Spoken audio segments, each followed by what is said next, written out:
আসসালামু আলাইকুম রহমতুল্লাহি ওয়া বারাকাতুহু। কেমন আছেন সবাই? আমি সাইদুল ইসলাম, আশা করি সবাই ভালো আছেন।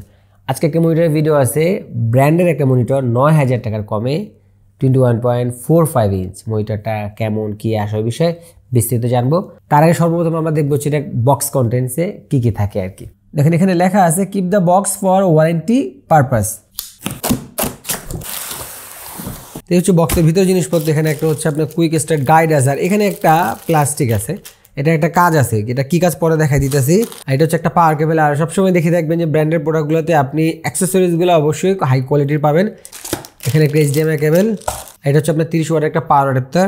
এটা হচ্ছে মনিটরের মিডল পার্ট, প্লাস্টিকের আর কি সম্পূর্ণ। এখানে জাস্ট এই কবজাটা, এটা তো মেটাল থাকবেই। এটা হচ্ছে আপনার বেস প্লেট, যেটাকে আমরা বলি বা বটম পার্ট বলতে পারেন। এটা হচ্ছে আপনার সম্পূর্ণ প্লাস্টিকের। আর বেস প্লেটের চতুর্পাশে হচ্ছে রাবার প্যাড আছে, যাতে মনিটরটা স্লিপ না খায়। আর মনিটর হচ্ছে আপনার টুল ফিন ইনস্টলেশন, মানে আপনার সেট করার সময় কুইক স্টার্ট গাইড ওই বক্সের মধ্যে যেটা আছে, এটা হচ্ছে আপনি প্লাস্টিকটা, এটা হচ্ছে আপনার ক্যাবেল ম্যানেজার হিসেবে কাজ করে। যে দেখেন এটা তো আপনি এরকম থাকে। এখন আমি এটা এভাবে দিয়ে দিলাম, দিয়ে দিলে লেগে গেল। তো এখন আমি ক্যাবেলগুলো হচ্ছে এইটার ভিতর দিয়ে আপনার এই মনিটরে আমি লাগিয়ে দেবো। তো এখন হচ্ছে ক্যাবেলগুলো আমার এই দিক দিয়ে এই দিক দিয়ে টেবিলের নিচে নেমে যাবে। এই জায়গাটা হচ্ছে আপনার ক্লিয়ার স্পেস থাকবে। যারা হচ্ছে অর্গানাইজভাবে ডেস্ক রাখেন এবং ক্যাবেল ম্যানেজমেন্ট বা ক্যাবেলের এলোমেলো পছন্দ করেন, তাদের এই জিনিসটা ভালো লাগবে আপনার, ঠিক আছে। এটা হচ্ছে মনিটর, যার মডেল MSI Pro MP223E2। এই মনিটরটা হচ্ছে আপনার MSI Pro MP223 এই আপগ্রেড ভার্সন, মানে হালকা পাতলা কিছু জিনিস চেঞ্জ হয়েছে। কি জিনিস চেঞ্জ হয়েছে সেটাও জেনে যাবেন ভিডিওতে। আর মনিটরটার প্রাইস হচ্ছে আপনার ৮,৭০০ থেকে ৯,০০০ টাকার আশেপাশে। এখন কথা বলবো হচ্ছে মনিটরের ডিজাইন নিয়ে। মনিটরের ডিজাইন করার কথা বলে খুব একটা জায়গা থাকে না, জাস্ট হচ্ছে আপনার বেস প্লেটে, মিডল পার্টে আর ব্যাক পার্টে কিছু ডিজাইন করে, কারণ সামনে তো টোটাল এটা বর্ডার লেসেই থাকে। এটা হচ্ছে নিচে যে আপনার একটা বর্ডার থাকে আর কি। এটা কিন্তু ওই MP251 মতো একেবারে স্লিমও না, আবার হচ্ছে দেখা যায় বর্তমানে এই জাতীয় যে 21.5 ইঞ্চি মনিটরগুলো গতানুগতিক থাকে আর কি, ওগুলোর মতো একটু মোটাও না, মানে হালকা নর্মালি মনিটর থেকে হালকা বর্ডারটা হচ্ছে নিচের, এটা আপনার কম। আর মনিটরের সামনের পাটা হচ্ছে এখানে একটা MSI ব্র্যান্ডিং করা আছে, এটা হচ্ছে আপনার স্কিন গ্রে কালার। আর মনিটরের সামনে যে কর্নারের যে বেজেলটা, এটা হচ্ছে আপনার একটু কার্ভ করা আছে, এটা কিন্তু একেবারে যে স্ট্রেট আপনার একদম কোনাকুনি এরকম না। আর মনিটর সাইড থেকে দেখলে আপনার একেবারে মোটাও মনে হবে না, আবার একদম যেগুলো পাতলা থাকে আর কি ওরকম পাতলাও না, আপনার হচ্ছে সেমি বলতে পারেন নাকি, মিডিয়াম। আর উপরে দেখে হচ্ছে আপনার একটা কাট আউট আছে ভেন্টিলেশন, গরম হাওয়াগুলো বের করার জন্য। এবং এটা পিছনেও হচ্ছে মিডল বরাবর একটা MSI লোগো আছে, প্লাস হচ্ছে 4টা হোল করা আছে ভেসা মাউন্টের জন্য। আর মনিটর পিছনে ডান দিকে হচ্ছে আপনার মেনু বাটন আছে, এখানে আপনার জয়স্টিক নেই, 5টা বাটন আছে, এটা দিয়ে হচ্ছে আপনার বিভিন্ন মেনুগুলো আপনি সেটিংসগুলো চেঞ্জ করতে পারবেন। আর এইখানে হচ্ছে আপনার পাওয়ার এলইডিটা দেওয়া আছে। আর বেস প্লেটটা হচ্ছে আপনার, এটাও ওই যে বললাম একেবারে MP223 মতোই, আপনার হচ্ছে একটু কার্ভ শেপের, এদিকটা একটু চওড়া, এদিকে একটু এইভাবে গেছে। সামনের কাটারটা হচ্ছে আপনি অ্যাক্সেসরি স্লট হিসেবে ব্যবহার করে, এখানে আপনি চাইলে ফোন রাখতে পারবেন, ফোন রেখে কাজ করতে পারবেন, চাইলে কলম রাখতে পারবেন, যা কিছু রাখতে পারবেন। তো নিচের বেস প্লেটটা বড় হয় কারণ একটু বালকি লাগে আর কি, সামনে থেকে দেখলে একটু বড় মনে হয়। আর মনিটরের যে মিডিল যে পার্টটা আছে, এটা হচ্ছে আপনার সম্পূর্ণ একটা স্কোয়ার শেপের আর কি। এদিকের এজগুলো সম্পূর্ণ স্ট্রেট, একদম এজগুলা সম্পূর্ণ হচ্ছে আপনার স্কোয়ার শেপের মিডল পার্টটা, বিল্ড কোয়ালিটি। আর এই মনিটরের সম্পূর্ণ স্ট্রাকচার হচ্ছে আপনার প্লাস্টিক হইলেও এখানে যে জিনিসটা আসে সেটা হচ্ছে আপনার স্ট্রেংথ, আর হচ্ছে আপনার একটু ফিনিশিং। দেখা যায় ব্র্যান্ডের জিনিসগুলো আপনি একটু ফিনিশিং দেওয়ার চেষ্টা করে আর কি তারা, ঠিক আছে। তো এটার ক্ষেত্রেও ব্যতিক্রমটা হয় নাই, এখানে আপনার ফিনিশিং আছে, তবে প্লাস্টিক তো ভাই বুঝতে পারেন।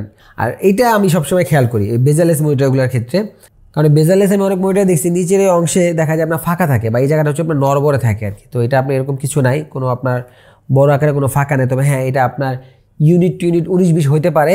আর এখানে যে জয়েন্টগুলো আছে এইগুলো হচ্ছে আপনার ভালো ফিনিশিংয়ের, এবং আপনার হচ্ছে কোনো লুজ বা ড্যাপ এই জাতীয় কিছু নাই। আর বাজেট মনিটর একটা ইম্পর্টেন্ট জিনিস, সেটা হচ্ছে আপনার গেডি আপনার ঠিকঠাক মতো নড়ে কিনা, এটারও হচ্ছে আপনার যে কবজা যেটা আছে, আপনি এটা হচ্ছে ইজিলি হচ্ছে আপনার করা যায়। নিচেরটা জাস্ট হচ্ছে আপনার হালকা ধরে এটা আপনি ইজিলি হচ্ছে আপনি প্যানেল টিল্ট করতে পারবেন, এটা কিন্তু আপনার আপ ডাউন করা যাবে না।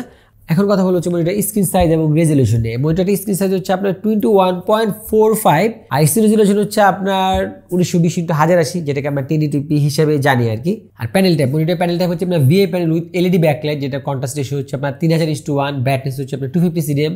যা VA প্যানেল, এখানে অবাক হওয়ার কিছু নেই, অনেক দামি মনিটর পাবেন VA panel, even 4K monitor পাবেন VA প্যানেল, বিশেষ করে গেমিং মনিটরগুলো। তবে VA আর IPS এখানে হচ্ছে কি, মানে কাজের উপরে বেস করে আপনি চুজ করতে পারেন। নর্মালি দেখবেন যে আপনার হচ্ছে এই যে 21.5 ইঞ্চি বা 24 ইঞ্চি মনিটরগুলো অন এভারেজ 1000:1 থেকে কন্ট্রাস্ট রেশিও, এটা হচ্ছে আপনার 3000:1। এটা হচ্ছে আপনার এই কারণে ব্ল্যাকটা খুব বেশি ব্ল্যাক প্রডিউস করতে পারে। রিফ্রেশ রেট আর রেসপন্স টাইম, মনিটরের ম্যাক্স রিফ্রেশ রেট হচ্ছে 100 হার্টজ, রেসপন্স টাইম হচ্ছে আপনার 1 ms MPRT আর 4 ms হচ্ছে আপনার G2G। যদি পার্থক্যর কথাটা বলি 60 হার্টজ আর 100 হার্টজ কি আপনার পার্থক্যটা বোঝা যায় কিনা? হ্যাঁ, বোঝা যায়, ঠিক আছে। আপনি 75 হার্টজে আপনি পার্থক্যটা বুঝতে পারবেন। তো দেখা যায় যারা হচ্ছে আপনার একটু স্ক্রলিং বেশি করেন, হ্যাঁ, মুভমেন্টটা বেশি করেন, স্মুথনেসটা একটু ভালো পাবেন। আমি সবসময় একটা কথা বলি ভাই, যখন আপনি একটা ভালো জিনিস চালাবেন তখনই শুধু ওটার পার্থক্যটা বুঝতে পারবেন। অনেক সময় দেখা যায় আমরা ব্যবহার না করে একটা মন্তব্য করে দিই। বাই ডিফল্ট মনিটরের রেসপন্স টাইম হচ্ছে নর্মাল দেওয়া থেকে, আমরা যদি মেনু বাটনে যাই প্রফেশনাল, তারপর হচ্ছে এখান থেকে আবার মুড, এইখানে যদি রেসপন্স টাইমে যাই, তারপর এখানে হচ্ছে নর্মাল দেওয়া আছে, দেখেন নর্মাল। আপনি চাইলে ফাস্টেস্ট দিতে পারেন, হ্যাঁ। তো এই নর্মালটা কিন্তু হচ্ছে 4 ms-এই নর্মাল চলতেছে। এখন আপনি যদি একটু গোস্টিং যে বিষয়টা যদি একটু কমাতে চান, যদি একটু ক্যাজুয়াল গেমিং করেন তখন কাজে দেবে। তখন হচ্ছে আপনি যে এমপিআরটি যে অপশনটা আছে এটা যদি আপনি অন করেন, অন করলে এটা হয় কি যে ব্রাইটনেসটা কমে। খেয়াল করে দেখেন, এখন আপনার অন আছে, অফ করলে ব্রাইটনেসটা বাড়ে। তো 1 ms MPRT তখনই অন করবেন যখন হচ্ছে আপনি ক্যাজুয়াল গেম খেলবেন। এখন অনেকেই বলে কি যে ভাই 7,000 টাকার মধ্যে 8,000 টাকার মধ্যে গেমিং করে মনিটর না। এখন আমি এটা নিয়ে একটা সেপারেট ভিডিও করব ইনশাআল্লাহ, যে গেমিং দিয়ে মানুষের যে একটা ব্রেন ওয়াশ করছে, ঠিক আছে। বা আমাদের একটা অসুস্থ কমিউনিটি হইতেছে বলতে পারেন, যে তারা গেমিংটারে যে কীভাবে নেয়, যে কোনো প্রোডাক্টের গায়ে গেমিং লেখা থাকলে মনে করে যে গেমিং, ঠিক আছে, এটা একটা সমস্যা। এখন কথা বলবো হচ্ছে আপনার বইটা ওয়ান অফ দ্য মোস্ট একটা কমন প্রশ্ন, সেটা হচ্ছে আপনার কালার, হ্যাঁ। তো colour ghosting plus bleeding test থাকবে এই পার্টে আর কি। তো কালারের বিষয় বলে এটা কালার স্পিক হচ্ছে আপনার 99% sRGB 8-bit plus 6-bit FRC plus আপনার হচ্ছে 3000:1 কন্ট্রাস্ট রেশিও 250 CDM হচ্ছে ব্রাইটনেস। তো এগুলো হচ্ছে আপনি ডিসপ্লে কনফিগারেশন বলতে পারেন। বাট রিয়েল লাইফে এটা কালার দেখার পর আমার যেটা মনে হয়েছে সেটা হচ্ছে আপনি একটু হালকা ওয়াশড আউট জিনিসটা মনে হয়েছে, একটু লেস ভাইব্রেন্ট বলতে পারেন।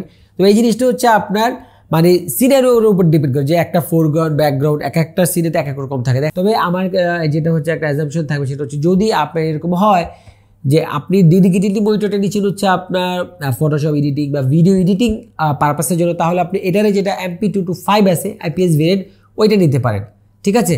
একটা কথা সবসময় মনে রাখবেন, একটা প্রোডাক্ট এই জিনিসটা এটা কম আসে বিধায় যে এটা এরকম ভালো না তা না, পারপাস অনুযায়ী হচ্ছে সাব করে আর কি। আপনার এটা যে প্রয়োজন, আপনার প্রয়োজন যদি ধরেন আপনি প্রোডাক্টিভ কাজ করেন, অফিসিয়াল কাজ করেন, লং টাইম মনিটরে তাকায় থাকেন, ঠিক আছে, তাহলে আপনি এটা অবশ্যই নিতে পারেন। এটাতে কিন্তু আইকেয়ার সিস্টেমটাও আছে, হ্যাঁ, আইকেয়ার টেকনোলজি আর কি, সিস্টেম না। এবং এটা হচ্ছে আপনার TUV সার্টিফাইড ডিসপ্লে আর কি।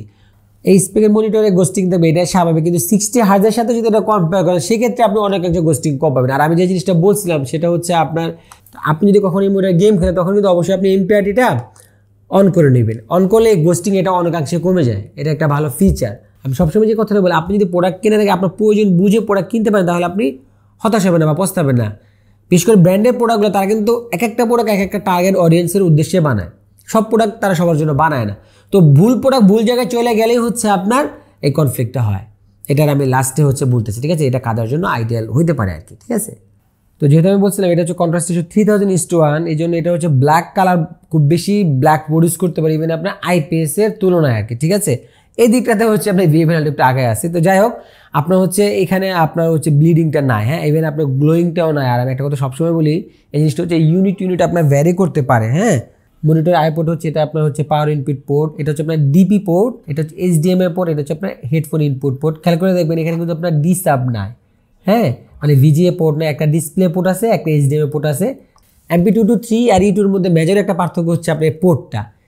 223-তে হচ্ছে আপনার VGA পোর্ট আছে, ডিসপ্লে পোর্ট নাই। আর যেটা E2 ওইটাতে হচ্ছে আপনার ডিসপ্লে পোর্ট আছে, VGA পোর্ট নাই। তো বর্তমানে যাদের হচ্ছে আপনার গ্রাফিক্স কার্ড সহ পিসিগুলো আছে, তারা যারা ডুয়েল মনিটর করবেন তাদের ডিসপ্লে পোর্টটা খুবই কাজে দেয়, কারণ বর্তমানে কোনো গ্রাফিক্স কার্ডে হচ্ছে আপনার VGA পোর্ট থাকে না।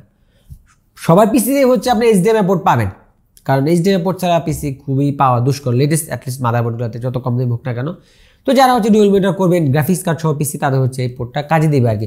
তারপরও আপনারা এই টিপসটা মাথায় নিতে পারেন, কখনো কোনো মনিটর কিনলে যাদের হচ্ছে ব্যাকডেটেড পিসি থাকে, আপনার পিসিতে কী পোর্ট আছে কী পোর্ট নাই, এই পোর্টসের বিষয়গুলো একটু মাথায় রেখে কিনেন। এই কুলার টুলার অনেকে কিনে এই যে হেডার মেডার থাকে না। তো যারা হচ্ছে পিসি কম্পোনেন্ট আপগ্রেড করবেন লাগাবেন, এই পোর্টসের জিনিসগুলো একটু মাথায় রেখে কিনলে হচ্ছে আপনার ভালো হয়।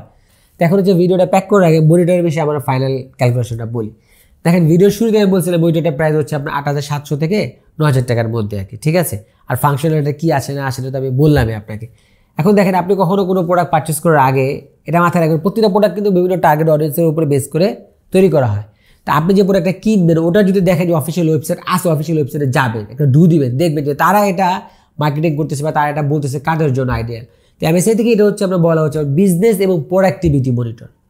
বিজনেস বলতে এটা এই মনিটরটা বিভিন্ন বিজনেস অর্গানাইজেশন এটা ব্যবহার করতে পারে। প্রোডাক্টিভ মনিটর মানে কাজের কথা বুঝাইছে আর কি, ঠিক আছে।